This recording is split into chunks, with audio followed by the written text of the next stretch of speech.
Eu sou da igreja com a paz do Senhor. Amém. Quero compartilhar com os irmãos no livro do Apocalipse, capítulo de número 3, versículo de número 11, só a parte A. Livro do Apocalipse, capítulo de número 3, versículo de número 11, a parte A. Amém? Amém. Eis que venho sem demora. Todos numa voz assim. Amém. Desde já nessa oportunidade, eu quero agradecer ao Senhor por este privilégio de poder fazer menção e uso da sua palavra. Louvo a Deus pela vida do pastor Jonas, por uma palavra de Deus para o nosso coração, que o Senhor colocou na tarde deste dia. Senhor, tudo que o Senhor quer falar naquela igreja. E o Senhor me levou dentro do livro do Apocalipse, no capítulo de número 3, no versículo 11. Serei bem breve, serei bem sucinto, mas serei também fiel daquilo que o Senhor colocou no meu coração acerca desta palavra que fala da igreja de Filadélfia. Pois bem sabemos que o livro do Apocalipse ele é dividido em 22 capítulos, 404 versículos, e contém 305. Os eruditos estabeleceram alguns métodos de interpretação deste livro. Métodos estes de que, no capítulo 1, temos uma visão de um Deus glorificado. No capítulo 2 e 3, temos mensagem enviada às 7 igrejas da Ásia. No capítulo de número 4, temos o culto dedicado a Deus pela obra da criação. No capítulo de número 5, temos um culto oferecido ao Cordeiro pela obra da redenção. No capítulo 6 ao capítulo de número 18 do Apocalipse, temos fatos que terão lugar no período da grande tribulação. No capítulo 19, enfatiza-se a vinda de Jesus Cristo em glória. No capítulo de número 20, destaca a prisão de Satanás, o milênio e o juízo final. No capítulo de número 21 e 22, revela-se a glória do novo céu e a glória de uma nova terra. O Apocalipse ele vem da palavra grega apocalipsis, que no latim quer dizer revelar, expor à vista, metaforicamente descobrindo-se uma verdade oculta. Tem muitos livros da igreja romana que são considerados sagrados, mas são livros apócrifos, algo encoberto, algo escondido. Já o Apocalipse ele é algo descoberto, é a manifestação de Jesus Cristo. No Antigo Testamento não se vê a palavra revelação, porém, o verbo revelar vem no sentido de descobrir coisas, ou seja, Deus revelando as suas vontades aos homens. Lemos então no livro de Deuteronômio, capítulo de número 29, versículo de número 29, diz assim a palavra de Deus, que as coisas ocultas são para Deus, mas as reveladas são para os homens. Lemos no livro do profeta Amós, no capítulo de número 3, versículo de número 7, ele diz, certamente Deus não fará coisa alguma, que antes é revelado aos seus servos, aos profetas. Lemos então no Antigo Testamento a palavra revelação vem nos falar do modo pelo qual o Senhor Deus leva-nos a conhecer a Jesus Cristo e seu Espírito Santo. Paulo, escrevendo aos Gálatas, no capítulo de número 1 e versículo de número 12, ele diz, não aprendi, nem recebi de homem algum, mas sim pela revelação de Jesus Cristo. O livro do Apocalipse, ele é uma revelação divina quanto à natureza do seu conteúdo. É uma profecia quanto às suas mensagens e uma epístola ao seu destinatário. O livro do Apocalipse ele vem ser escrito no período em que o povo de Deus estava passando por diversas perseguições, sendo oprimido. E ali o Senhor ele vem mostrar para aqueles crentes que eles devem permanecer fiéis, constantes na sua obra, porque ele era Deus que caminhava no meio dos candeeiros de ouro. E eu comecei a meditar que o Senhor me levou na igreja de Filadélfia. Pois bem, a cidade de Filadélfia ela vem sendo construída pelo cidadão, o rei lá de terra, na cidade de pegam o nome Atalo, lá antes de Cristo, 140 anos antes de Cristo. E ele botou um nome, significado de Filadélfia, amor fraternal, devido à sua lealdade aos seus irmãos. E eu comecei a decorrer na mensagem e vemos que o Senhor diz assim, João escreve: isso diz aquele que é santo e verdadeiro. Aqui está uma qualidade do Senhor Jesus. Ele é santo. A outra previsto, Paulo diz: seja santo, porque ele é santo. E outra qualidade é ser verdadeiro. E ele falando: conhecereis a verdade, e a verdade vos libertará. A própria palavra diz: Deus não é homem para que minta, nem filho do homem para que se arrependa. Ele fala, ele fala por isso que é verdadeiro, mas ele vai decorrer a palavra do Senhor e diz: eu tenho a chave de Davi, eu abro a porta e ninguém fecha, agora se eu fechar, ninguém abre. Aonde eu vejo Jesus usando essa palavra, o profeta Isaías, ele diz no capítulo de número 22, no versículo 20 ao 24, ele diz assim: olha, dá ele aqui a chave de Davi, porque ele abrirá a porta, e a porta que ele abrir, ninguém pode fechar. A chave de Davi, então, quando se representa a autoridade do Senhor, representa aquilo que Deus tem em mãos. E isso, meus irmãos, eu começo a abrir um parênteses para aplicar essa mensagem ao seu coração. Se Deus tem promessa na sua vida, ele tem o poder e a autoridade de cumprir, mas se ele abrir a porta, ninguém pode fechar. Mas agora, se ele fechar, ninguém pode abrir. Até aprendemos isso no livro de Mateus, no capítulo de número 25. Jesus falou aos seus discípulos que o reino do céu seria semelhante a 10 virgens. 5 tomaram consigo azeite e foram ao encontro do noivo, mas tardando o noivo, todas dormiram, tosquenejaram. Mas à meia-noite ouviu-se um clamor do céu: lá vem o noivo. Era da cobra que as vantagens vai ao encontro, mas 5 consideradas loucas, ela percebe que não tem azeite na sua lamparina. Ela começa a pedir ao prudente: olha, me dá um pouco do seu azeite, porque eu tenho que ir até o encontro do noivo, porque está falando que ele está tão perto, está tão próximo. Mas a prudente fala: não posso lhe dar, porque se der, vai voltar a nós.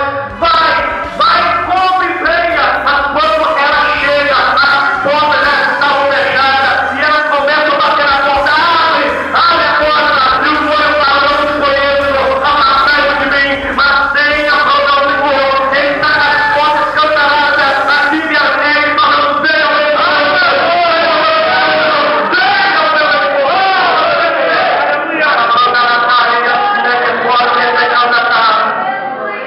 A porta que ele abre, ninguém pode fechar. E ele está falando: pus na sua frente uma porta aberta. Que porta é essa? Eu identifico como a porta de escape, identifico como a porta da salvação. Jesus, ele falando para o povo e para o seu discípulo, ele diz uma palavra: olha, eu sou o bom pastor, eu sou a porta, e a ovelha conhece a minha voz, e todas elas que entrar por esta porta encontrará descanso, encontrará passagem. Às vezes nós passamos por perseguições, às vezes nós passamos por luta, somos caluniados, somos afligidos com palavras, sentimos magoados, mas Jesus está com as portas abertas dizendo: venha, entra nesta porta, porque certamente você encontrará passagem e descanso. Eis que veio sem demora. A Bíblia nos diz em 1 Tessalonicenses, no capítulo de número 4, versículo 16 e 17, Jesus dizendo, o apóstolo Paulo dizendo: porque o mesmo Senhor descerá do céu com alarido, conforme a tangente com a promessa de Deus. Os que morreram em Cristo Jesus ressuscitarão primeiro, depois nós que ficarmos vivos seremos arrebatados e encontraremos com o Senhor nos ares, e assim estaremos para sempre com o Senhor. Se o mesmo Senhor descerá do céu com alarido, está o que? Sinal de que ele vem. Hebreus capítulo de número 9, versículo de número 28, se me falha a memória, a Bíblia nos diz: assim também Cristo oferecendo o seu atenção, pecado de muito, aparecerá agora uma segunda vez, agora sem pecado, mas para o que esperam para a salvação. Será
E eu falei, Senhor, tem pegado o culto do jovem.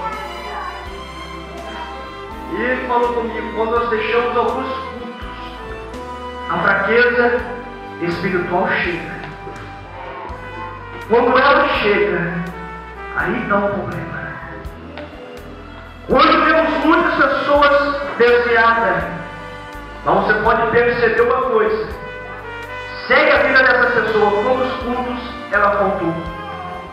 O culto que ela mais falta, eu tenho experiência disso, que eu também fui desviado, assim eu penso cristão, mas por faltar culto de doutrina e escola dominical, o diabo pum.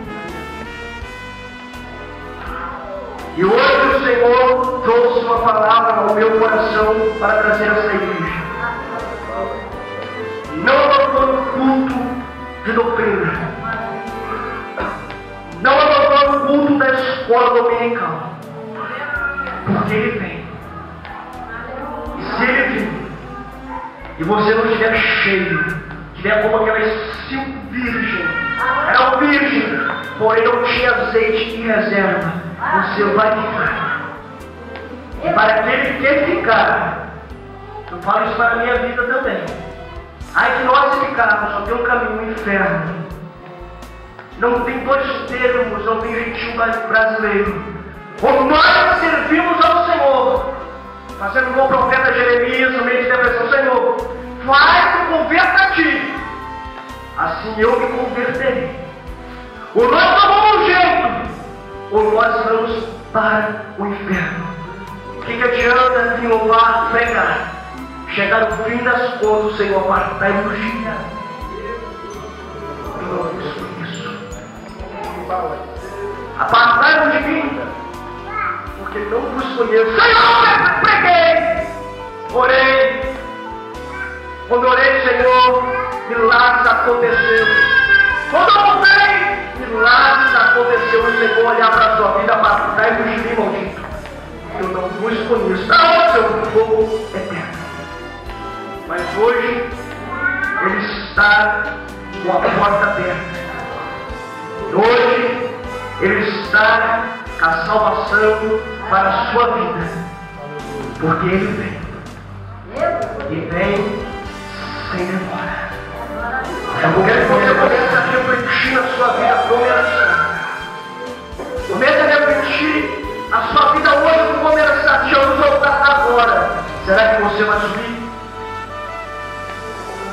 Será que você fará parte do arrebatamento da igreja? Não confunda arrebatamento com a vida de Cristo, porque arrebatamento e a vida de Cristo pode ser distinto, mas são contraditórios. Porque arrebatamento é para a igreja, a vida de Cristo é com a igreja. Arrebatamento, Cristo virá para a igreja, a vida de Cristo, Cristo virá buscar o povo de Israel. Sempre para levar o meio da tribo de Israel. E como você vai subir?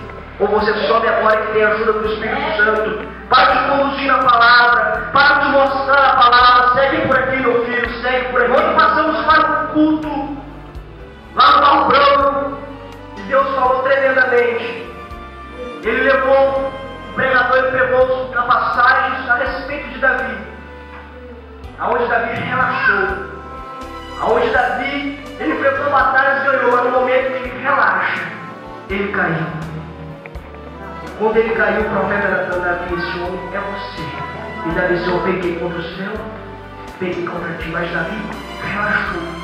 Achou por ter ganhado bastante luta, guerra. Ele falou: Senhor, agora estou cheio. Hoje eu quero descansar. E aquela palavra falou forte no meu coração.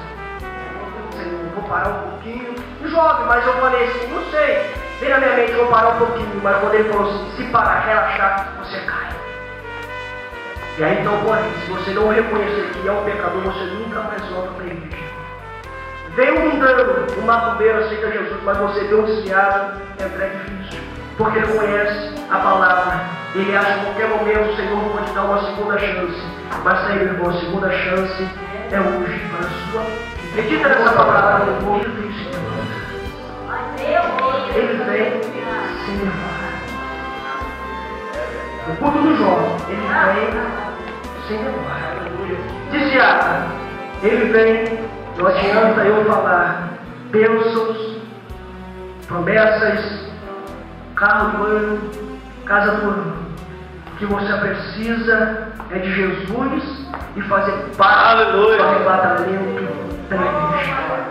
Se não fazemos parte do arrebatamento da igreja, não aguentaria o período da grande tribulação. Você está um passo do inferno e sofrendo eternamente.